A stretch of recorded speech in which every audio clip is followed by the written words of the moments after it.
Hello, everyone, and welcome to Politics and Prose Bookstore. My name is Nicole Davidow, and I'm an event coordinator here at the store, where we are hosting in-person events, supported events, book clubs, classes, all sorts of fun things that can be found at politics-prose.com.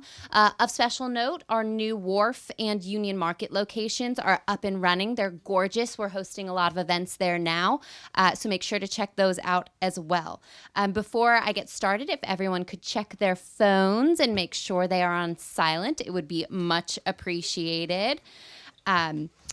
After the initial conversation, we will have a Q&A. We ask that you try and make your way up to this microphone right over there so we can capture the question in our live stream and audio recording.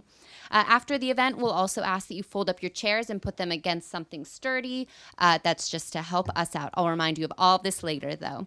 So without further ado, I'm thrilled to introduce Tali Sharot and Cass Sunstein in celebration of their book, Look Again, The Power of Noticing What Was Always There.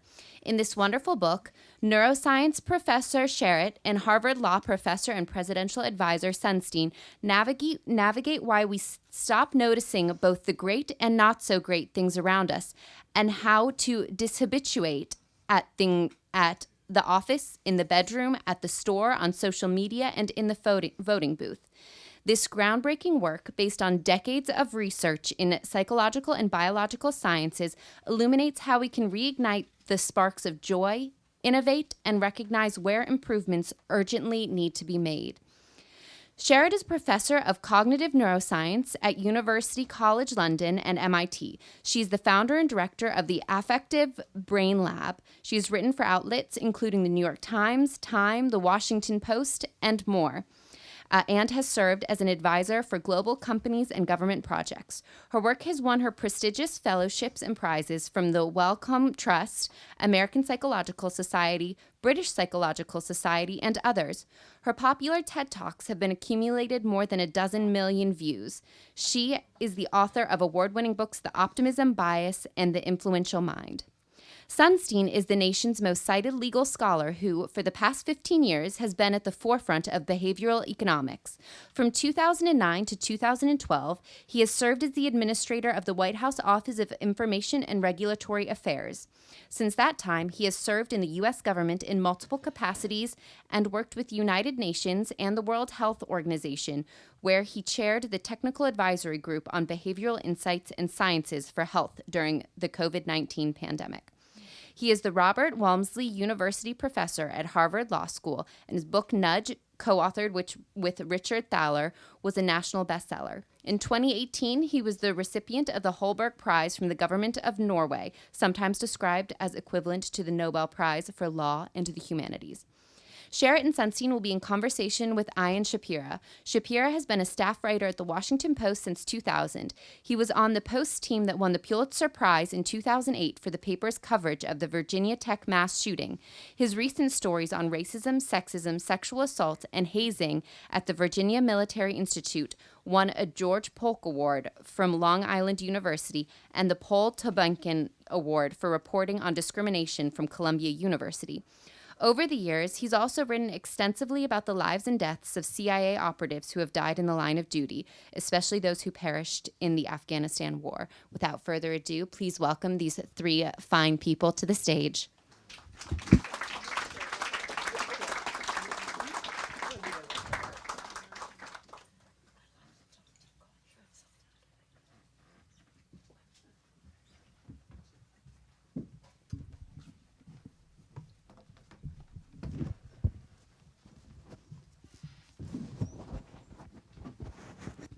Welcome, everybody. Thanks for coming out tonight. Appreciate it very much. This is a fascinating book, and I wanted to start out by talking about COVID for a moment. I want to just thrust you back. I want to talk to Tali for a quick moment about the time that you were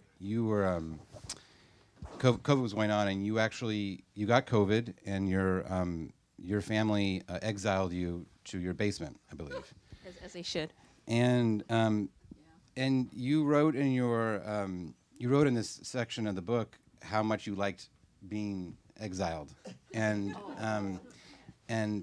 what this feeling of what that was like and how it related to the larger themes of the books. And I think the one thing I will say about this moment in the book was because one of the themes of the book is dishabituating, and you were dishabituating from your family, and it reminded me of a great movie called Date Night with Tina Fey and Steve Carell. And there's a scene in that movie in which they're stuck. The couple is in the car, and they're having all kinds of marital issues, and he asks her what she fantasizes about, and her response is that she fantasizes about being in a hotel room by herself with no one touching her and drinking a Diet Sprite. And that, anyway, I was thinking about that scene when I read that book, and when I read that section, I wanted to ask you about that and how that moment related to the larger theme of your book.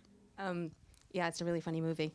So I think there's two things there. One is I did go to the basement for a few days. I'm sure other people have that experience. And first of all, it wasn't actually that bad. It was a bit like going camping, and that was surprising.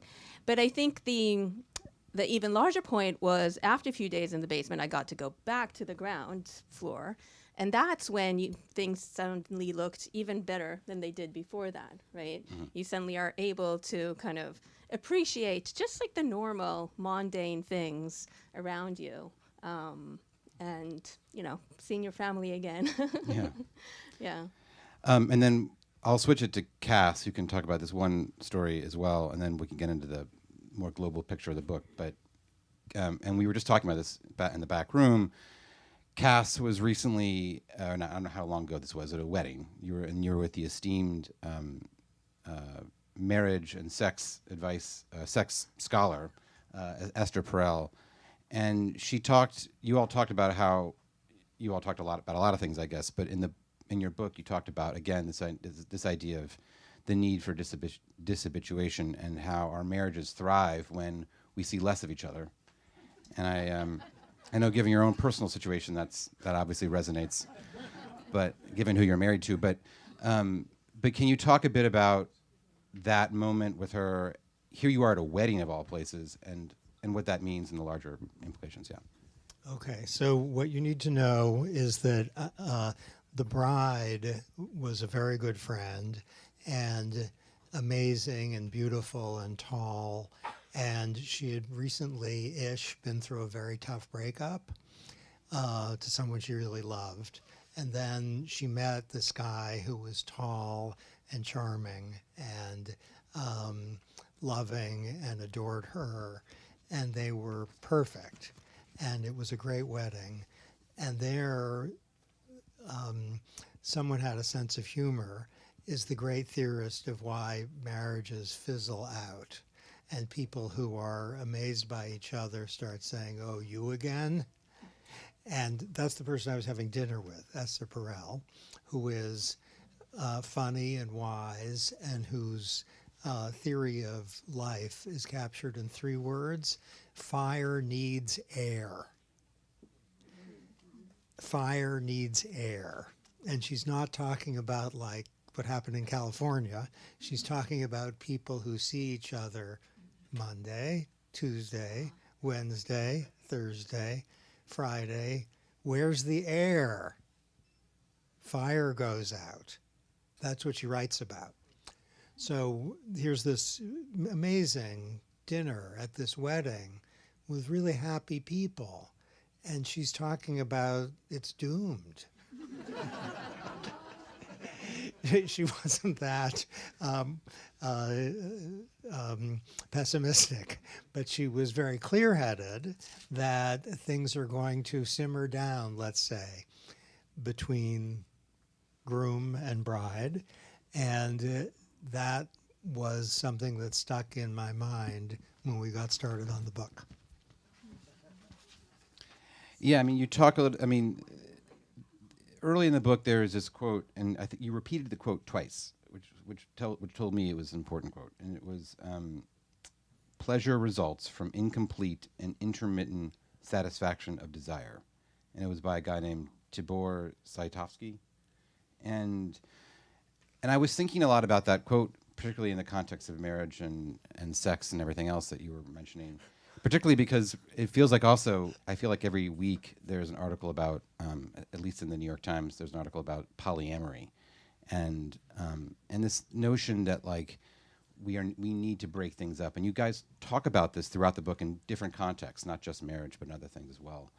And anyway, I just wanted to ask you a bit more about that. This idea that if you really want to enjoy something, you need to break it up. You can't. It's not good to sort of fully plunge in and get jaded to something, basically. Yeah, so I think we talk about it in a lot of different examples, and one experiment that is quite interesting in that domain is one where they had people listen to a song that they really like, so just think about a song, and then they asked them, okay, would you rather listen to the song from beginning to end, no interruptions, or would you rather have breaks throughout the song? Listen to the song 30 seconds, have a break, another 30 seconds. So let me ask you, what do you prefer? Who prefers listening to the song from beginning to end? Okay. A good one. Just one that you like. And who prefers a break?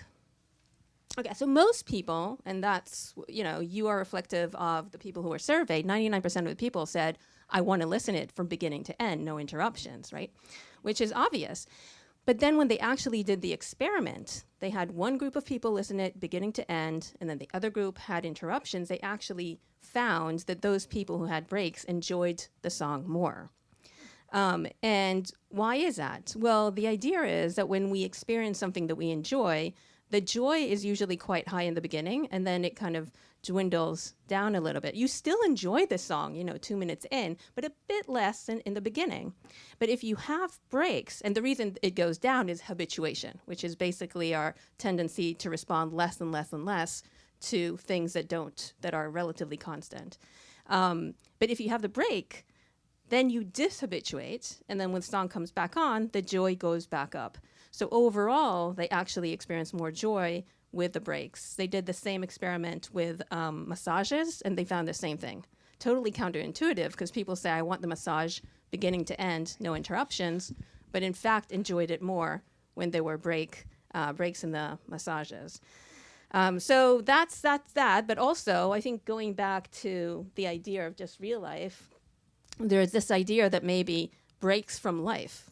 You go away on a business trip for a week or two and then come back, you're dishabituating. And so kind of the gratitude and pleasure goes back up. And then this is what we call, and then Cass found this great quote from Julia Roberts, and she used the word resparkling. So she talks about how she goes away and then she comes back and life is resparkling. And so that's kind of the word that we use in the book. The other idea behind this also is you got into the idea of vacations, and at what point? So one of the great things about this book is that it talks a lot about things we all have experience with, but there are a lot of stats behind them. And one of the stats that really stuck out to me was, you traveled to the Dominican Republic for work, and you found. I guess you found either in your own study or in other people's research that the peak enjoyment on a vacation was at the. Don't say it. Don't say. I'll let you tell the story. But you're going to go to you go to the DR. You interview people there about whether they're bored, basically. Can you talk about that? Because I was reading this book and I was imagining you with a reporter's notebook and pen, going up to people on lounge chairs while they're drinking, and you're like, I'm a researcher at MIT, and can I interrupt your lovely vacation to ask you if you're bored? So I didn't ask them if they were bored, but I actually did that, which I usually don't. I usually don't interview people, but for that specific project I did. So I was working for a large tourism company, and they wanted to know when are people happiest on vacation and what makes them happiest on vacation. And so we had to go to these resorts to survey people. And so the first thing that we wanted to know is when are they happiest? And so, okay, let's see what your intuition. People's intuition here is quite correct in this case. So who thinks that the happiest was day 1? Happiest day 2? Okay, day 3? Okay, day 4? Okay, so today is not, the intuition is not quite correct, but yesterday went well. The happiest peak was 43 hours into a vacation, right? So that gave people time to settle in and focus on fun. And from that point on, kind of like the song, joy started dwindling down. And so again, it wasn't that they weren't happy 5 days in, 6 days in, 7 days in, 8 days in. They're still happy, but not as happy as they were 42 hours in. And the other important finding was when we asked people what was the best part of the vacation, they used one word more than any other word, and that word was first. The first view of the ocean, the first castle that I built, the first cocktail. The second view of the ocean was quite good, and the second cocktail, the third, the fifth cocktail was quite good, but it wasn't as good as the first, because first were novel and exciting, right? And the ones that came after were a bit less so.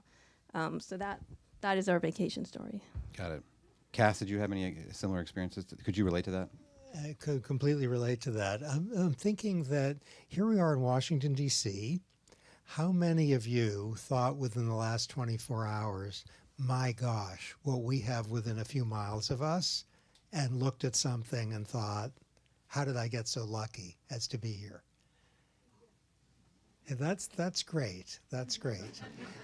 For many Washingtonians, the first time they come to Washington, and this I really relate to personally, the first time I was bowled over, I couldn't believe it. The Lincoln Memorial, the Washington Memorial, the White House, Congress, the Capitol building.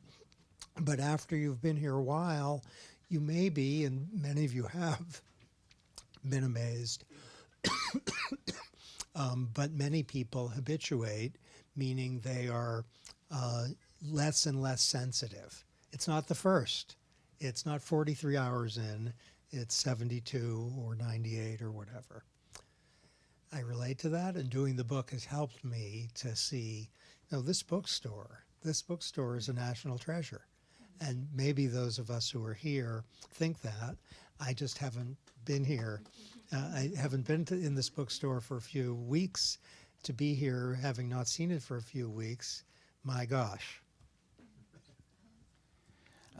One of the other aspects of habituation is that people, when they habituate to something, and especially for a long time, a great number of years, they can be fearful of changing. And one anecdote or component of the book was when people switch jobs after a long time.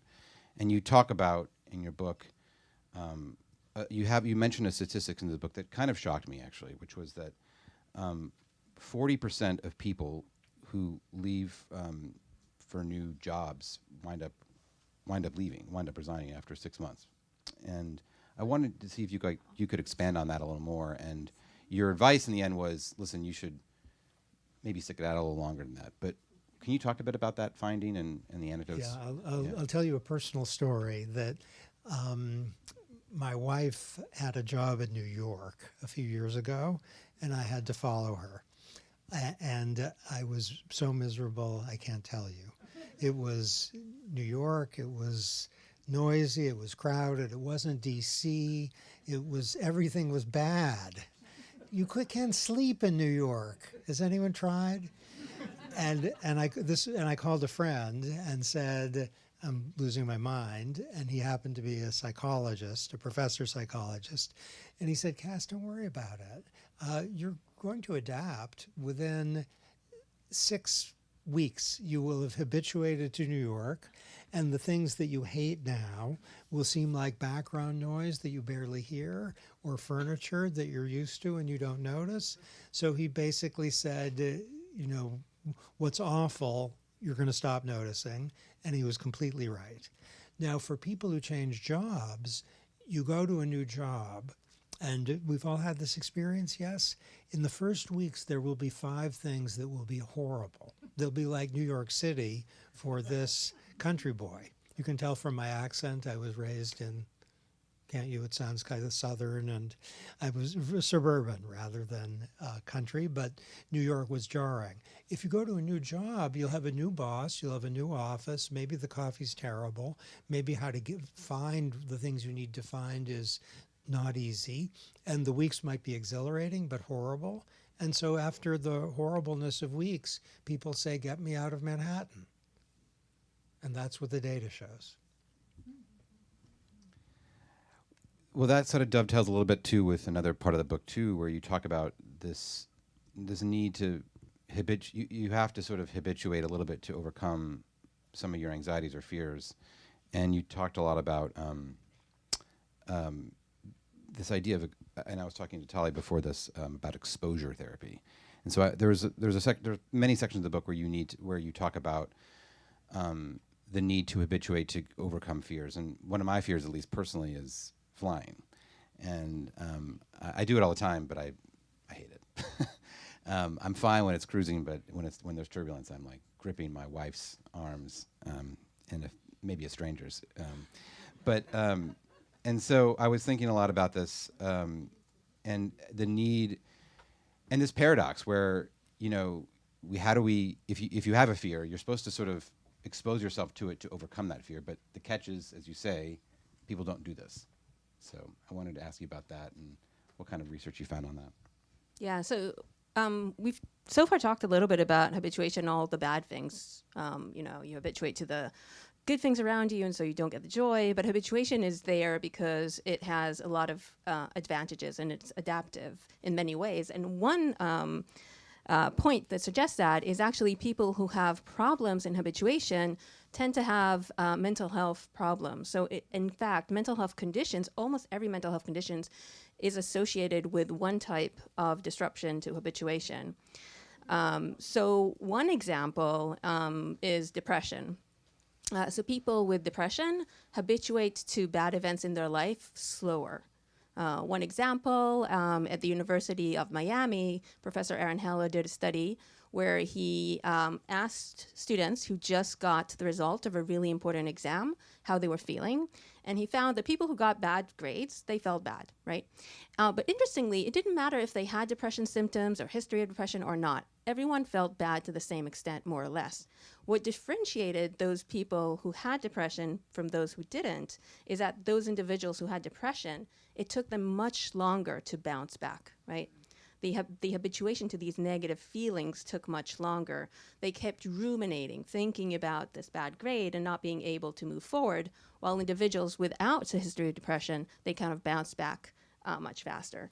So this is one example of how depression is related to habituation, but it relates to many other conditions as well, including all sorts of paranoia, fears, anxiety, and funny enough, one way to overcome fear, for example, is to face the fear again and again and again. And this is a well-known tactic. So as you mentioned, exposure therapy. And of course, as you mentioned, the problem is you don't want to expose yourself to things that you're afraid of, right? Yeah. So the answer to that is usually, well, you start really, really small, right? So if you're afraid of spiders, you might start by just watching a video of spiders, right? Next, you just be in the room with a spider far away from you. Maybe the spider is inside a little cage, a glass cage. The next is okay, the spider is moving around. The next is on your hand. So it's slowly. People are not happy with that. Not spiders. So that's basically the solution. And they do the same with flying, actually. I know that British Airways has a whole program if you want to join them. Thanks, I appreciate that. First, it's the plane is just on, doesn't move, and then so on. I mean, I know that you fly. Well, I had to take my kids to the mall last weekend, and I noticed that in Westfield Mall they have a simulation ride for a huge Boeing there, and I definitely did not do that.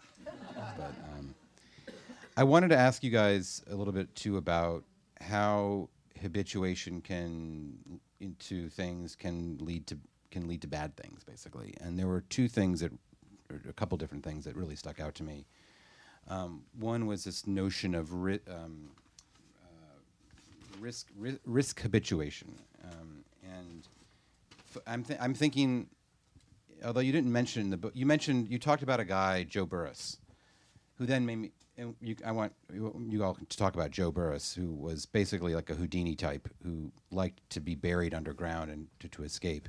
But he made me think a lot about more modern day figures like Alex Henold, the free solo guy, Stockton Rush, the CEO of the Titan submersible company that imploded underwater looking for the Titanic. And I wanted to see if you all could talk a bit about, tell us Joe's story and how when we do gradually riskier things, we forget that the threat remains and might even get greater without us really knowing. So I wanted to see if you all could talk about that. Okay. Without knowing. Joe Burris was, and the word was is the right word, he was a Houdini type who wanted to take risks and outdo Houdini, and he did things that were completely amazing about being buried underground, and he wanted it to be harder and harder, and he did do things that were harder and harder, and finally he did something that was so hard he got killed. He was buried underground, and things went wrong. They kind of predictably were going to go wrong, and it was the end of Joe Burris.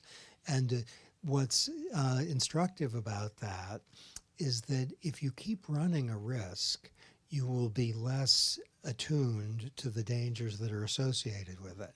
Think of it as a financial risk taker, someone who keeps putting money on the line, and if things go wrong, they lose everything, maybe for their client, maybe for themselves, that's a catastrophe.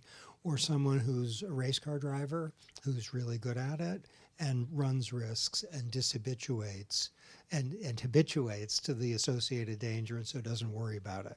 We haven't defined habituation yet, by the way. Should we do that? It's a word that is a little bit elusive because it could mean any number of things. What we mean is diminishing sensitivity to a stimulus. So you go into a cold water place, an ocean. I think that's the technical term for a cold water place, an ocean. And the first 30 seconds, it's horrible. The first 60 seconds, it's tough. And then by the time you're ready to go out, you don't even notice it's cold anymore. It's fine. Or you're taking a bath tonight. Maybe you'll take a bath and notice this and thought maybe I didn't learn anything from this talk, but at least he reminded me to take a bath. And then if it's hot the first minute, awful. But then it's going to be fine, not because it's cooling off mostly, but because you get used to it. So if we run risks in life, like Joe Burris, we get used to them, and then we're not on our guard as much. So often construction workers are most at risk weeks into the construction project, which is weird because it should be that when they're first getting used to the hazardous situation, that's when they're at risk. But when they're accomplished and they know what to do, that's when they're not on their guard anymore. It's like the water's fine, it's not that cold, but there might be a shark. But isn't that a bit like H-Day in Sweden when they switched to the right lane and Completely. So let's have a little experiment, shall we? Imagine experiment that in Washington, what we're going to do is be like England, meaning everyone's going to drive on the left side of the road. Is that a good idea? Are you excited about that? We're going to do it because in England, the way they talk, like Tali, really, it's an elegant way of talking, and maybe the way they talk, it's because they drive on the left side of the road. So we'll all get English accents once we drive on the left side of the road, and other things will come that will be good. We'll be able to do musical things like the Beatles and so forth. Okay, so let's suppose we decided that, and there would be an hour, let's say 3 in the afternoon on March 15th, we're all going to switch. Now, you might think it's going to be a pretty dangerous period thereafter because everyone's trying to drive on the left side of the road and everything's backwards. That's what you might expect, yes? Sweden did this. It was S-Day, and S is a very long word that I can't pronounce. But S-Day actually inaugurated a period of unprecedented safety in driving. There was a big reduction in crashes and injuries, et cetera. Safer, safer, safer, exactly the opposite of the prediction. Now, why is that? It's because once you're driving on the wrong side of the road all the time, you're dishabituated to everything associated with driving. You're on your guard. You're like iron would be flying. You're on your guard. You're looking out for the risk. And if you're on your guard, you're less likely to crash. I wanted to bring it to one more subject, I think, before we open it up to questions. And I think this is a pretty newsy and timely subject about habituation, and when it comes to truth, misinformation, and discrimination.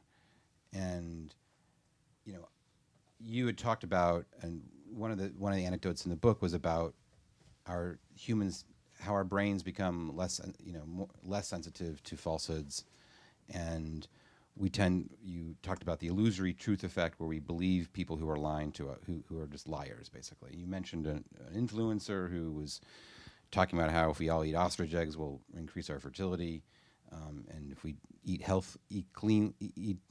clean, we will, and don't use chemotherapy for cancer, then we'll be cured of our cancer, and how, and I guess an investigative journalist had exposed her. But I was obviously thinking about the elephant in the room, right? I was thinking about the former president. I was thinking about various television networks that repeatedly traffic in lies and mistruths, and how a lot of people believe it. And I wanted to ask you a bit about that. So the illusory truth effect is the phenomena by which if you hear something more than once, you are more likely to believe it. And where it comes to findings, like in the lab, it's one of the strongest finding. You find it all the time. You have people, you just give them a statement once, a bunch of statements once, and then you give them other statements twice, and they're more likely to believe statements that they hear twice. It's very, very, very, very strong. And the reason, well, one of the reasons is that when you hear a statement once, for example, I say, a shrimp's heart is in its head, your brain processes to a great extent. You might think about the last time you ate shrimp. You might imagine the heart of the shrimp inside its head. So your brain really takes in this information. But then the second time I'm going to say a shrimp's heart is in its head, you don't have to process this as much, right? Because you already did. And so the first time you hear it, there might be a surprise signal, and you attend to it, right? You actually think about it. But the second time, you don't bother. Less processing, no surprise signal, and that tends to make us believe that it is true. If we don't need to do much processing, there's no surprise signal, unconsciously we then conclude that probably that statement is true. So that's the illusory truth effect. And it's good to know if you're trying to convey information to people, convey it more than once, they're more likely to believe you. But the problem is that if you're conveying untruths, that's a way to get people to believe you as well. And even more problematic is that when you go to social media, you are going to encounter the same information again and again and again, even if it's untrue, because people, retweet and so and so.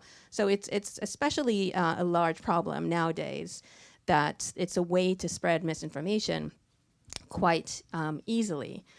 And then there is another bias, which is the truth bias, which is our tendency to automatically believe that things are true as a default, right? I mean, because most things are true. When people tell us something, it's mostly true. So it makes sense for our brain to just assume that something is true. You need to really have a strong signal that will let you say, oh, I'm not sure about that, right? So that's a truth bias. And that's also a problem that kind of causes fake news to spread quite easily online.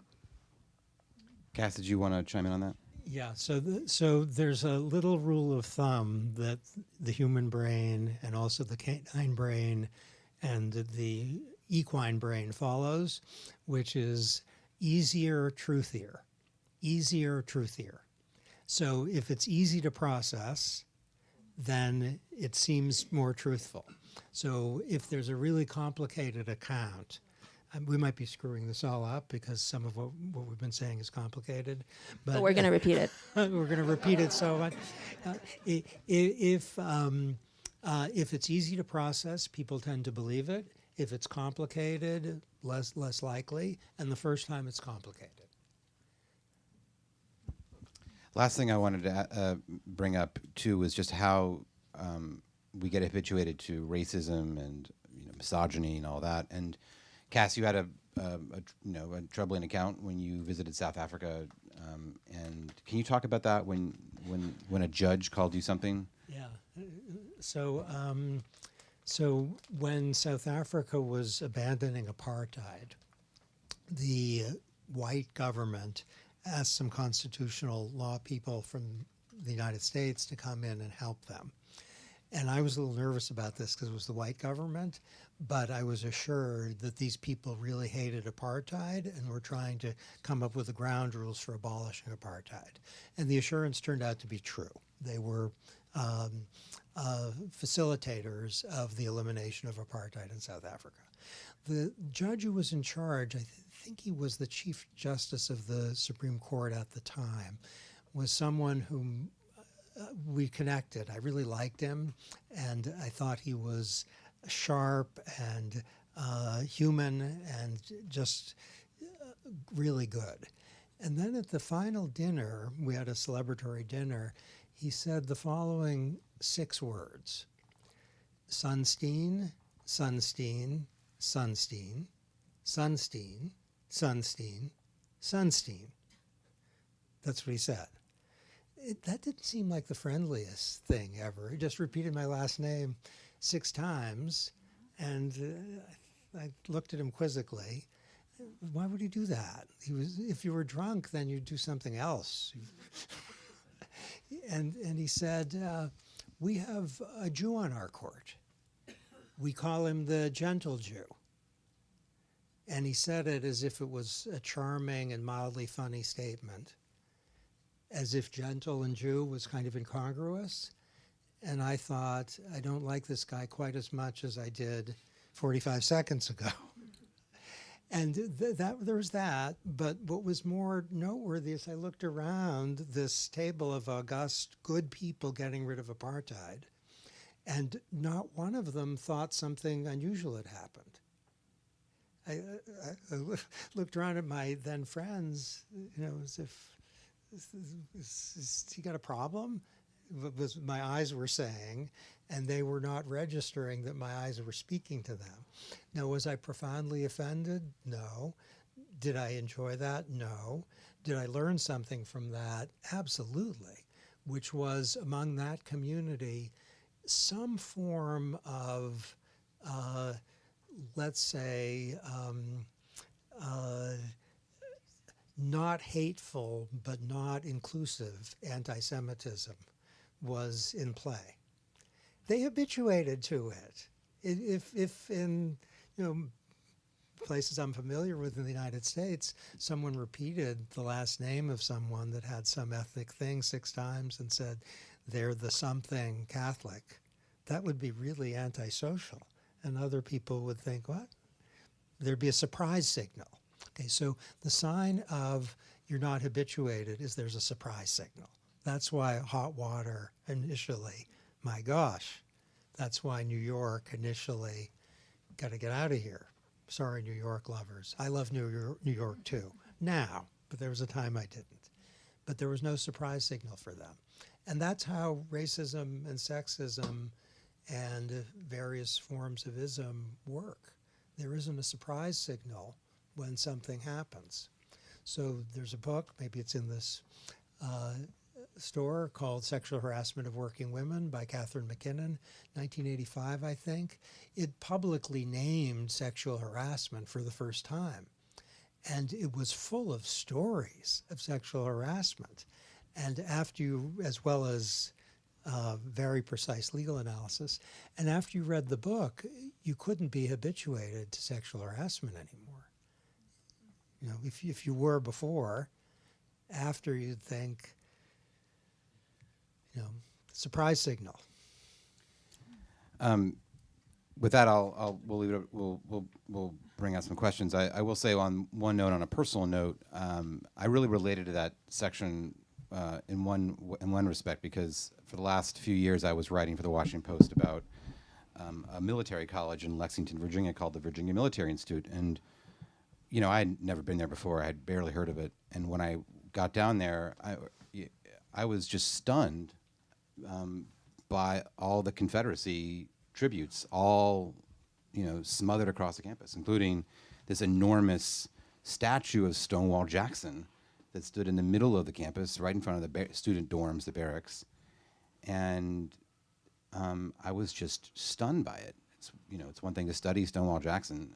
It's another thing to have an enormous statue of the man in your. It's like it was the centerpiece of the school, and I started writing about it in a small campaign. They eventually removed it, but I felt that way too. I was like, I guess everyone here is sort of habituated to this stuff, and there's plenty more of it still there actually. But anyway, it really resonated with me. So let's do questions. We've got about 10 minutes. My recommendations on questions is to ask the question, and then not to do an op-ed essay, but to do the question. Well, I have to say this first. I've been coming here for 15 years, and this is the most painful book talk I've ever sat through.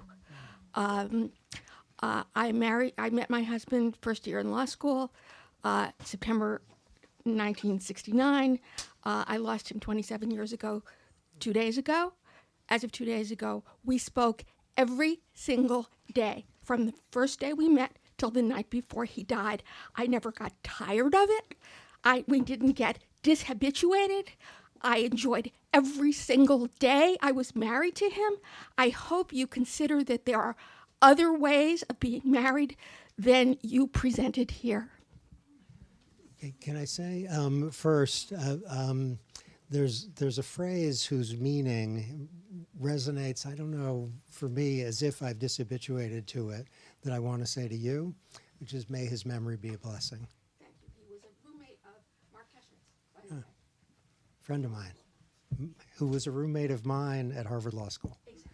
All right.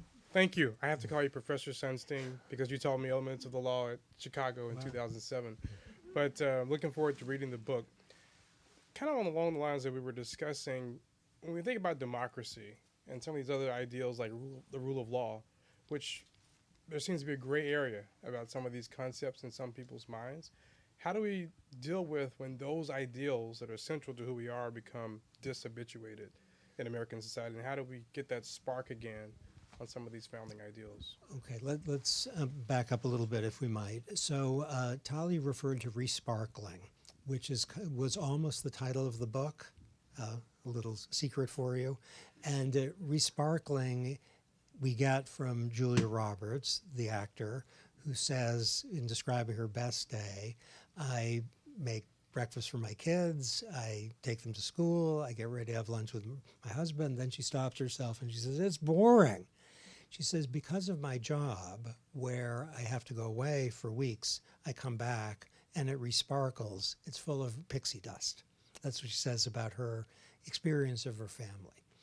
Okay, with respect to democracy and the rule of law, we would habituate to them if we took them for granted and we didn't feel celebratory or delighted by their existence.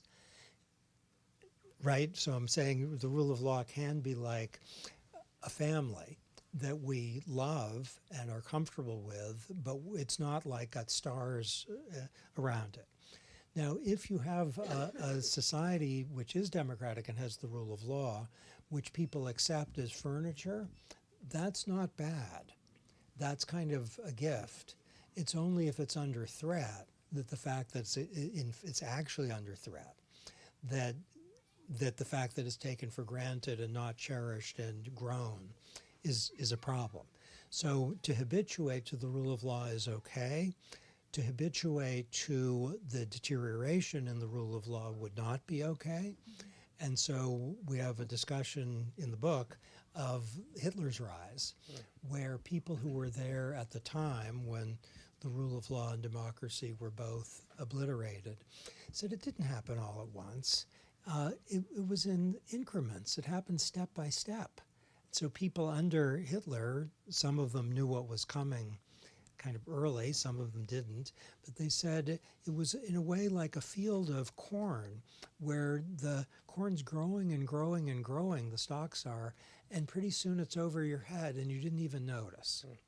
So for nations where the rule of law and democracy are under threat, to dishabituate to democracy and the rule of law may or may not be a good thing.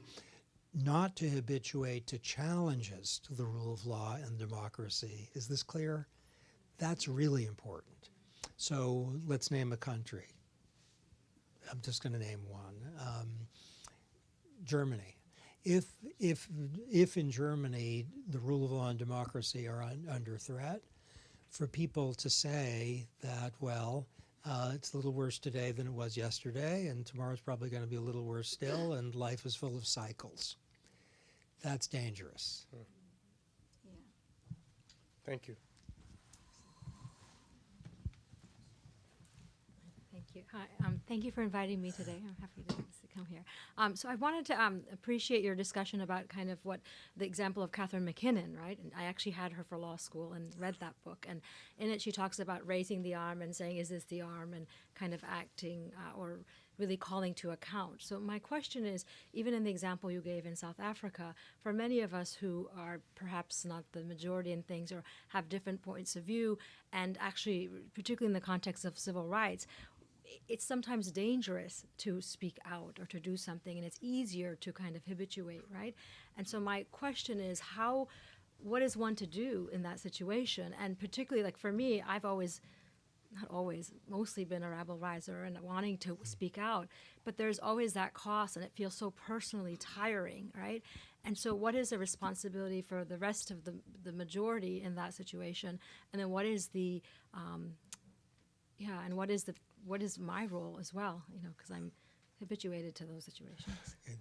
It's a great question. So half of the book is upbeat about the amazing things in our lives to which we don't pay attention because we're used to them.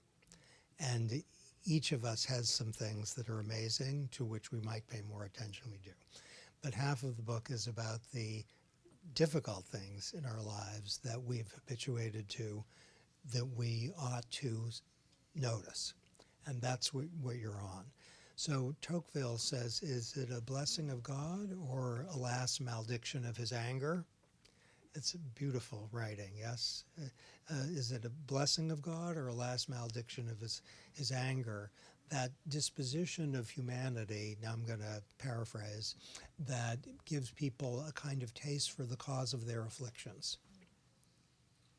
And he's talking about habituating to afflictions, which might include, cruelty or inequality or deprivation or something. Now, each person has a choice to make, yes? If you, as you say, to be, fighting against something all the time, it's exhausting. Can I tell you a little personal story? Maybe I'll tell you a little personal story. I wrote some papers as a Chicago law person about animal welfare, and they were academic papers, and they were greatly concerned with cruelty to animals and abusive animals and that kind of thing. Then I was nominated by President Obama to be in a Senate-confirmed position, and those academic articles, which had been widely ignored, became a source of stories on national television about how I was going to ban eating meat and tell people who go fishing that they had to suffer from capital punishment because they'd gone fishing. And this was actually on national television repeatedly. And I got a credible death threat. I got a number of not very credible death threats. I got a credible death threat at my home, then in D.C., which had an unlisted address. So the fact that they found it and said, you better not serve in this job because someone who knows how to kill people knows where you live. I wasn't very scared, but I noticed. And guess how much talk I did between 2010 and 2020 about animal welfare? 0. That's terrible. That's not a portrait in courage. I've started a little more, but this is an example of fatigue, and I think everyone makes a choice, and applause to you for evidently making a choice that causes fatigue for you, but maybe an increase in freedom for the people you're seeking to help.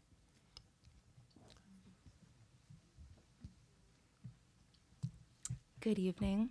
Thank you for your talk. Excited to dig into your book. So I have two questions, both around habituation as a coping mechanism. One positive, one quite negative. So on the positive front, and you guys spoke a little bit about how habituation can provide some adaptive capacity to fears and so forth. And I'd love you to expand on the hedonic treadmill and what happens, with paraplegics and kind of how they can habituate to the condition and how that's kind of a signal of resilience. And then on the not so positive side, we're in the middle of a sixth mass extinction. Our oceans are acidifying. We've got massive biotic collapse. Topsoil is degrading. Aquifers are drying out. And yet when I go and speak to my mom about it, she's like, oh, I don't want to hear about it. And it's a sense of survival and coping. So what advice do you have to dishabituate from the realities that many of us feel disempowered to really do anything about?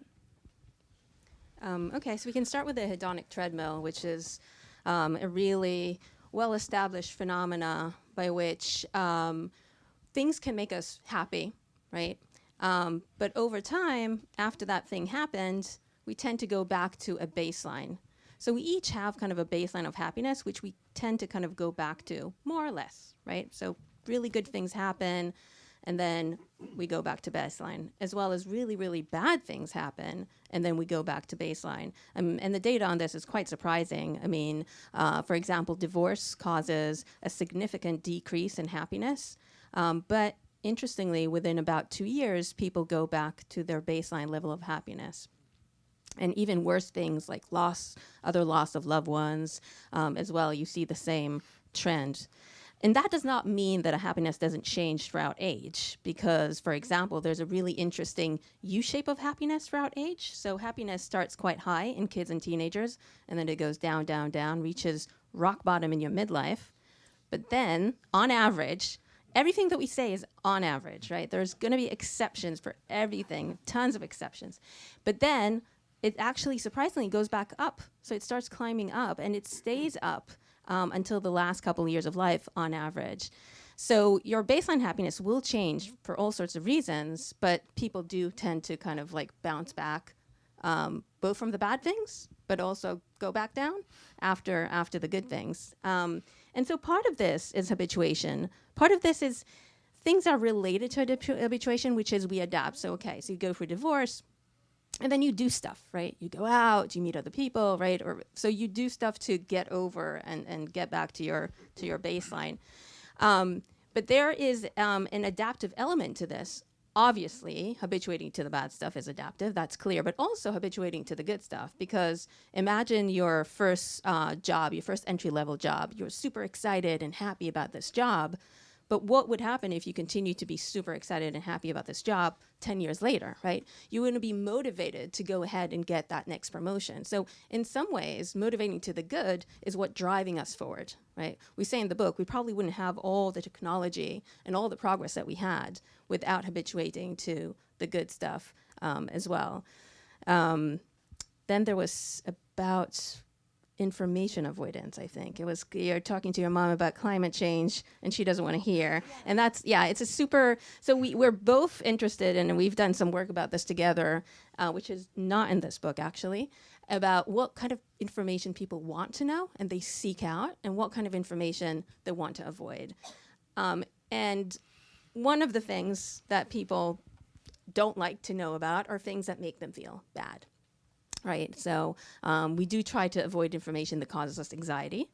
It doesn't mean that we don't go out and get that information, because there's another factor that drives us to get information, which is it useful? So we have a theory about when do you want information, which is in a different article, but we describe 3 factors that make you want information. One is it useful for you? Can you do something about it, right? If you get information, can you change something? The second is, it's how uncertain are you? Can that information tell you more about the world? Just understanding the world, even if you can't do anything about it. And the third is, how is it going to make you feel? And all these 3 things matter to different extents in different people. So perhaps for your mom, knowing about climate change makes her feel so bad, and she feels like she can't do anything about it, right? And so that causes her to avoid information. For other people, perhaps what's driving them to want to know about climate change is maybe they think they can do something about it to some extent, even small, but also maybe it's just for understanding the world better. Can I tell you a little tale? Course evaluations come out at a certain date for professors, and not long ago the course evaluations came up, and I came out and I'm very excited to see how much did they hate my course, did they like it, what can I do better? And I went around the hall like a child, I guess, saying, our course evaluations have come out, great. And one of my colleagues said, oh, I haven't read them for 20 years. I said, why do you don't read them? And he said, they're just going to make me feel terrible, and I'm not going to change, and I'll be mad at them and teach worse. I'm going to be cruel to you, sir, because we have to end it. But you can ask your questions in the line. But thank you all very much for coming out. It was a pleasure. Thank you. Thank you all very much. Thank you. Thank you.